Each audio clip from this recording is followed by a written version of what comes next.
You're listening to The Bible Guys, a podcast where a couple of friends talk about the Bible in fun and practical ways.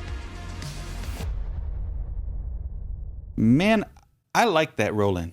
I do too. That's Connor O'Brien's voice. Yes. And by the way, we put names to our sound guy and a video guy. That's right. We put names to Desiree. Desiree, who puts everything together. Yeah. And now Connor O'Brien. That's the voice. He does such a nice job. It's such a friendly voice. Yes. You're listening to The Bible Guys. Yes. Yeah. And by the way, if you attend our church, which is Heritage Church, then he's the guy on stage with a guitar who often does voiceovers for our videos. That's right. He's very good. Hey, so today we're going to, first of all, welcome everybody. Woohoo. We are The Bible Guys. My name is Chris, and then my companion is Jeff. Faithful companion. Your faithful companion. That's so funny. No, isn't that Robin? Isn't that how they, and his faithful companion, Robin? Oh, no. It's faithful companion, Tonto. It was Lone Ranger and his faithful companion. Yeah, that's right. That is true. Yeah, no, it's the dynamic duo. Yeah. I think is the coined phrase for Batman and Robin. Dynamic duo. That's right. Yeah. So, it's so or funny. his young ward. Yeah. Right, isn't that how on the Batman they'd call Robin Batman's young ward. Really? Right? It was like his adopted son, right? Kind of thing. Yeah. What is his name? Grace Ward. Well, I don't know what his name is, but Ward meaning he was Grayson. He was under I don't know Robin's real name. I think he was it's under his care. something Dick Grayson. That's what it is. Yeah, this is riveting stuff. I'll just tell you. All right. So hey, we're gonna move on to a segment that Desiree put together. Okay. Called How Well Do You Know Them? Let's see how well Jeff really knows you, Chris. Ask him 3 off-the-wall questions and see if he knows the answers. Most of your questions are off the wall, so... All right, here we go. Ready? Here's the first one. Okay. So I just thought of this like literally a minute before we started. How many cities have I lived in total? Oh, But I'm gonna give you a hint. Yeah. You already know this answer, whether you've ever thought about it or not. So there's nothing. Okay, there's nothing secret. Nope. Okay. Go ahead and name them. Youngstown. Youngstown, where I grew up.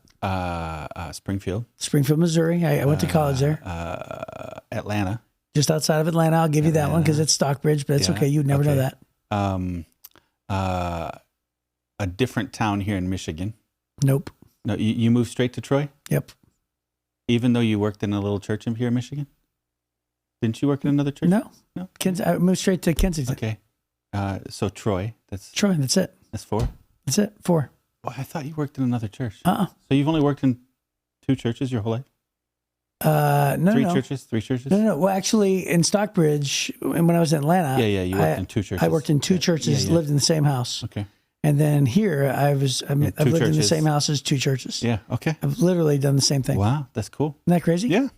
But the good news is, I've only had 2 houses as as a married person. Wow. I've been married 32 years. So your basement's packed full, is what you're saying? I don't even have a basement. I don't have a basement. Don't have a basement. No basement. Okay, that's the first question. Okay. Here's the second one. Which, by the way, I loathe the fact that I don't have a basement. Number 2. Well, you should have asked me that. Do I have a basement? I should have. Yeah. Okay. What is my favorite genre of music? I have so many statements to make on that. Your favorite genre? Well, I think Taylor Swift is your favorite singer, so it's got to be some kind of a pop. I didn't say she was my favorite. I just said I liked her.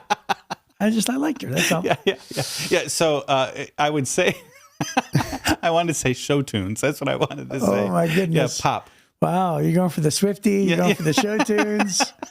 Yeah. Either pop or country. Pop. It's country. Is it country? It's country. Yeah. I lived in Atlanta for 10 years, and it grew on me. Yeah. So that's it. And then here's the last question. Okay. What is the number? You don't have to name the actual countries. Okay. But what is the number of the as many international missions trips that I've taken in total? International missions trips that you've taken? Yeah, these are either like vision trips as leadership or service trips. I would think it's 27. Really close, 24. Oh, wow. Yeah. So the breakdown is Cuba, Haiti, Kenya, and Costa Rica. I went all of them 4 times. Wow. And then once each, I went to India, Brazil, South Sudan, South Africa, Tanzania, Egypt, Israel, and the Dominican Republic. Wow. That's it. That's great. Well, we're getting ready to go back to Dominican Republic. We are. Yeah, just in a couple weeks. Yeah. So, okay. There'll be another one. There you go. Awesome. Then that'll be 25. Yes. Just round it off. Just make sure you ask me that question again next time. There it is. Hey, so if you care about me at all the amazing things, it's just we're plumbing the depths. You know more about of Chris. The person, of the mystery that is Chris Sarba. That's it. Dun, dun, dun, dun. Theme music. Dun, dun, dun. Yeah, it's very fulfilling. I can imagine it would be for you. So today we are in Matthew really? chapter 24. I'm just moving on. Just let that statement sit, huh? Yep. So today we're going to be in Matthew chapter 24. Yep.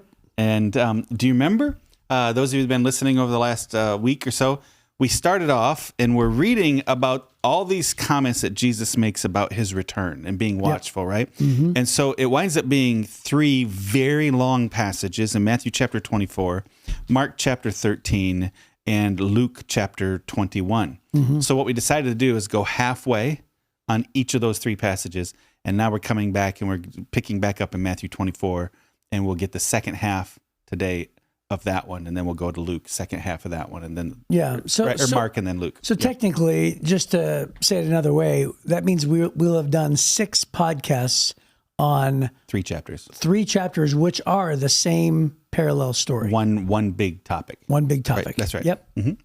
Yeah, so it's just so many verses. This one chapter has 51 verses in it in Matthew chapter 24. Zoinks. Yeah, so we're not going to read all 51 because we've already read 25 of them, but we're going to pick up right there. Matthew chapter 24, verse 26 says, "So if someone tells you, look, the Messiah is out in the desert, don't bother to go and look, or look, he's hiding here, don't believe it. For as the lightning flashes in the east and shines to the west, so it will be when the Son of Man comes. Just as the gathering of vultures shows there's a carcass nearby, so these signs indicate that the end is near. Immediately after the anguish of those days, the sun will be darkened, the moon will give no light, the stars will fall from the sky, and the powers in the heavens will be shaken. And then at last, the sign that the Son of Man is coming will appear in the heavens, and there will be deep mourning among all the peoples of the earth. And they will see the Son of Man coming on the clouds of heaven with power and great glory, and he will send out his angels with the mighty blast of a trumpet. They will gather his chosen ones from all over the world, from the farthest ends of the earth and heaven. Now, learn a lesson from the fig tree. When its branches bud and its leaves begin to sprout, you know that summer is near. In the same way, when you see all these things, you can know his return is very near, right at the door. I tell you the truth, this generation will not pass from the scene until all these things take place. Heaven and earth will disappear, but my words will never disappear. However, no one knows the day or hour when these things will happen, not even the angels in heaven or the Son himself. Only the Father knows. When the Son of Man returns, it'll be like it was in Noah's day. In those days, after the flood, or before the flood, the people were enjoying banquets and parties and weddings right up until the time Noah entered his boat. People didn't realize what was going to happen until the flood came and swept them all away. And that is the way it'll be when the Son of Man comes. 2 men will be working together in the field, and one will be taken, the other left. 2 women will be grinding flour at the mill, one will be taken, the other left. So you, too, must keep watch, for you don't know what day your Lord is coming. Understand this, if a homeowner knew exactly when a burglar was coming, he would keep watch and not permit his house to be broken into. You also must be ready all the time, for the Son of Man will come when least expected. A faithful, sensible servant is one to whom the master can give the responsibility of managing his other household servants and feeding them. If the master returns and finds that the servant has done a good job, there will be a reward. I tell you the truth, the master will put that servant in charge of all he owns. But what if the servant is evil and thinks, my master won't be back for a while, and he begins beating the other servants and partying and getting drunk? The master will return unannounced and unexpected, and he'll cut the servant to pieces and assign him a place with the hypocrites. In that place there will be weeping and gnashing of teeth. So Jesus is saying, hey, he's coming back at any minute. He is, and that last word picture is a heck of a word picture. Yeah, absolutely. Holy Christmas. Yeah. Yeah, so there's a lot in there. Yeah, well, I read Jesus is coming back at any minute. You don't know when. And that's why I live by the motto, eat dessert first. Eat dessert first. Jesus is coming back at any minute. That is and so really funny. I say that all the time, eat dessert first. And people who've gone out to eat with me, you know that. It's true. A lot of times I'll eat dessert first because last thing I want to do is if Jesus comes back, I'm sitting there with a mouthful of broccoli and I knew dessert was coming. I'll be like, are you serious? Right? So eat dessert first because Jesus come back at any minute. Just be ready. That's really funny. Yeah. So when he says this generation, I tell you the truth, this generation. Oh, we're going to get right to it then. Thanks, Chris. Oh, well, No. It's the hardest thing on this whole page. I'm just making fun of the fact that you chose the hardest thing to talk about. Oh, well, no, let's do it. There's an asterisk there. Yeah, let's do it. Yeah. And the asterisk, I was just going to point out that the Life Application Study Bible has a note that says it translates into this age or this nation. Mm-hmm. Right? So sometimes I think what happens is when we take a word, translate it into English, and we take it so literally without doing the work of the original Greek, we can say, oh, that must mean, the people listening to it in the first century, by the time their generation would die off. Right. Yeah, I wouldn't think that would be the hardest thing on here. No, it's just that's the most complex thing in this. Everything else you can read pretty much surface, and that we go, what? Right? So that I was just making fun that's the first thing we went to. Well, we limped into it with the dessert comment. That was pretty good. Yeah, you were trying to redeem the conversation here. No, right, it's really funny. No, I like it. I like it. Well, we've said this in the past. Last time we talked about the book of Revelation has been goodness gracious, months and months and months ago, right? Yeah. On this podcast. So I sort of told a story about, those billboards where I've driven by and people have actually in the past, I've seen it where it was pretty popular, where there was a group of people who rented out, which is quite expensive, spaces on billboards and saying, here's our prediction. This is when the second coming is coming. And they would predict a date. Oh, yeah. Right. And then I remember, the date would come and go. And then I remember what's absolutely, I want to say hilarious, but like it's kind of sad too. Sure. Somebody else rented the billboard and wrote, well, that was awkward. Right after that, right? And it was so like funny, but at the same time, it's like it sort of like makes us all look bad, right? Yeah. The Christians of the world that are interpreted as sometimes fanatics. Well, the way that you know that nobody knows is because even Jesus doesn't know. Right. He literally says in verse 36, he says, not even the angels in heaven or the Son himself. Right. Only the Father knows. And then he said, actually, he will come when it's least expected. Yeah. So it's not going to be the date on the billboard. Right. Which means when somebody says, I think he's going to come here, in my mind, I go, okay, that probably means that date is not when he's going to come. Yeah. Right? Yeah. Because I take Jesus pretty literal, right? Right. And when he says it's going to come when it's least expected, I would guess that everybody who studies and predicts, hey, I got a sort of a sad story, but I think it's worth telling. Tell it. Everybody loves sad stories. Well, my friend just passed away, and he was one time extremely good friend of mine. When I lived in Atlanta, we just talked about me living in Stockbridge, Georgia. When I lived there, I was a pastor of high school students, and one of my best friends in the world was this guy named Chris. Yeah, and he was like a helper in my youth group, you know. Anyway, super great friend. And then we lost touch for years and years after I moved to Michigan. Well, then we got reconnected, and he was this huge. The only way I could describe it, I guess, is like a huge revelation type person, right? Whereas like every conversation, every conversation, we couldn't get off the phone or get off text without talking about the second coming. Yeah. Okay. And so anyway, and then what happens is, and this is the sad part, this is extremely sad. Like, this is what he says. Hey, Chris, I've developed a disease, and he's pretty much drank himself to death. Okay. So what is that? Sclerosis of the liver. Yeah, that's exactly right. And so he's like, but he goes, I'm not going to stop drinking beer. And I was like, why? He's like, I just love it too much. And I was like, but the doctor said that if you stopped, there's a chance perhaps that you would add years and years to your life. And here's what he said. He said, doesn't matter, because I already know I'm not going to live very long anyway. None of us are, because Jesus is coming back. And he also said, and I've got a bunch of money. He's like, and I really don't care about saving it, because I don't care about passing it on, because Jesus is coming back. This man was so absolutely convinced, which is not a bad thing. To be convinced that Jesus is coming back, right? Yeah. But he was cashing all his chips, putting it in this basket, because he decided to not take care of himself and not plan financially for the future.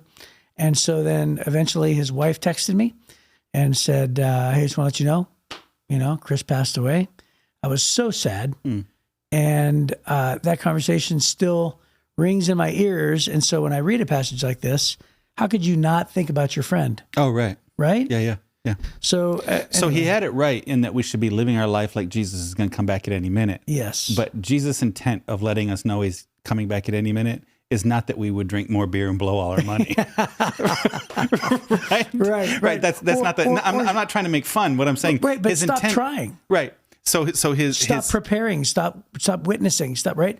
Right. All That's the what, above. instead, he's telling us because he said it's coming and it's coming. You won't even know. It's like a thief in the night. You know. He talks about that. He talks about the boss that comes home early. Yeah. And I used to work for, at the time, one of the richest men in Michigan back right before Bonnie and I got married. Worked on his estate, and is about 500 acres total. Did he live there, or was it what place did he visit it? Well, so yeah, he lived there part time. So he's probably there half the year. He lived on that estate, and great big giant, huge home, and we had probably a 10-acre formal gardens, and it was magnificent, right? So we did all the work on that.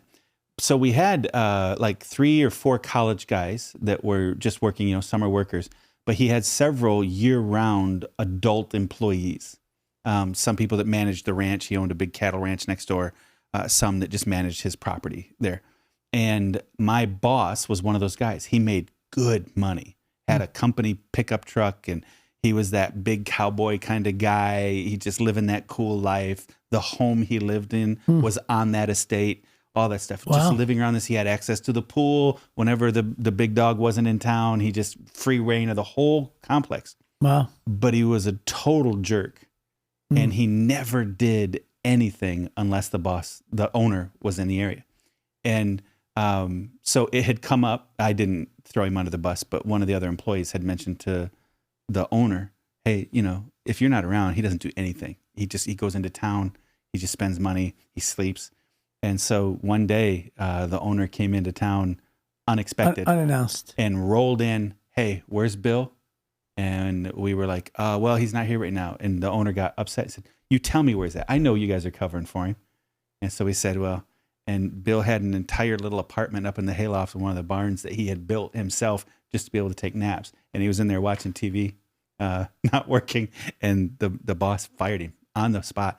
He lost the best job he ever had in his life. Wow. Because the rich man showed up and said, hey, you're being unfaithful. Wow. So he was squandering. He spent so much money. There's a big investigation about all the waste. So when I read that, that's what I think about. Because there's going to be a day when Jesus shows up, or when the king shows up. And so, hey, what have you been doing for me? Have you been getting your work done? Have you been doing what I told you to do? So he doesn't tell us all these things so that we, like, talking about your friends, so that we drink more and spend more and just blow off all the important things of life. Right. Instead, what he's trying to do is he's trying to focus our mission. Hey, there's work to be done. Yeah, the opposite is probably true. I need you to stay focused and be ready, because there's lots of people who don't yet know that I'm coming back. Right. There's so many people who don't know that they're about ready to stand in judgment. You need to go tell them all. And then you just have to be working like it's tomorrow. Work like it's tomorrow. Work with that kind of urgency to bring lost people to faith in Christ, to lay up treasures in heaven, as Jesus said, to make a difference with your life. You have to work like I'm coming back tomorrow, because when I do show up, he says he's gonna hold us accountable. Right? There'll be judgment. In verse number 29, when it says, immediately after the anguish of those days, the sun will be darkened, the moon will give no light, the stars will fall from the sky, and the powers of heaven will be shaken. He's actually quoting there Isaiah 13:10, and then it says 34:4, Yeah. and then it says, see Joel chapter 2, verse number 10. Yeah. So here these, Jesus is now connecting the Old Testament, right, with what, is going to happen with himself. And by the way, I love the imagery of saying the Son of Man coming on the clouds of heaven with power and great glory. Because, think about this. Jesus is about to surrender his life, right? He's about to give his life to be handed over. Those guys who are listening don't necessarily know that it's going to be literal and it's going to come any second, right? Right. But, they're about to see Jesus be overpowered, supposedly, right? But Jesus isn't.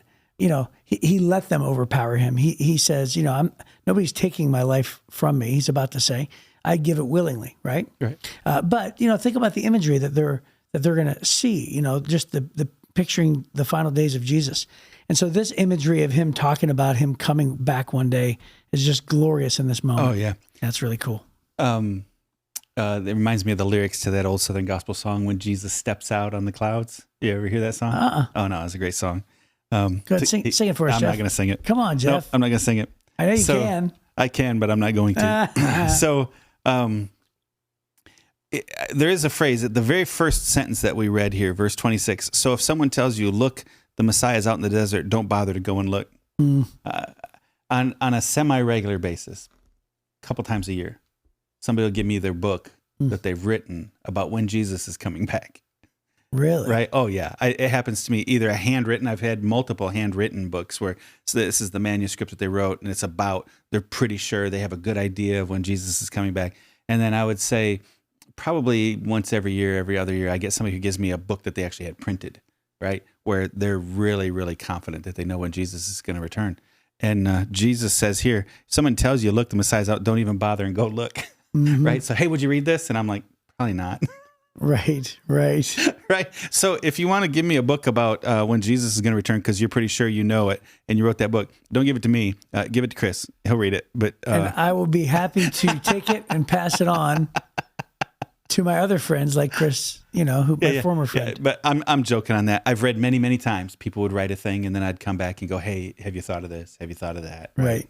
And we just can't know. I just literally today, before I came into the studio, I had a meeting with a person who this is what they wanted to talk about specifically, trying to figure out my theology, the way I view Jesus coming back and all those things, the importance of it, and all that. It's a big deal. Jesus took a long time to talk about this. Oh my goodness! And he continues on, right? He keeps going with this topic. Yeah. Before he left, one of the really big things he wanted his disciples to know is it's all going to come to an end, right? And I want you to know what it's going to be like. And he didn't tell you to scare you. He told you so that you'd be ready. And that's really the intent behind all of this. Just be ready. Right. And we'll keep talking about this. This same topic goes on for the next couple of days. Yep. Okay. Well, that's a good place to end. That's about our time. So we will see you hopefully tomorrow on the Bible Guys.